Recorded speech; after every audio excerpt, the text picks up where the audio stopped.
আসসালামু আলাইকুম, কেমন আছেন সবাই?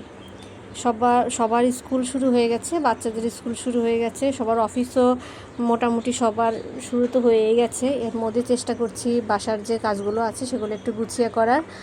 বারান্দায় সবসময় আমি কিছু ওষুধি গাছ রাখার চেষ্টা করি, যেমন থানকুনি পাতা, পুদিনা পাতা, পাথরকুচি পাতা। এগুলো তো এমনিতেই খাওয়া যায়, সবসময় এগুলো শরীরের জন্য ভালো। আর এই যে মেয়ের স্কুল শুরু হয়ে গেছে, কালকে পাউরুটি বানিয়ে রেখেছিলাম, সেটাই মেয়োনিজ দিয়ে আজকে ওকে ঝটপট নাস্তায় দিয়ে দিলাম।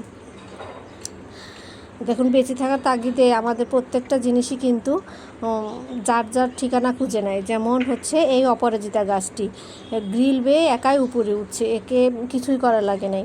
এই গাছের কাছে দাঁড়িয়ে এক কাপ সকালের চা কী যে শান্তি দেয়। সকালবেলাটা যেহেতু একাই চা খেতে হয়, আমি চেষ্টা করি একটু বারান্দায় বসে চাটা খেতে। এর সাথে আমার গাছগুলো দেখা হয়ে যায়।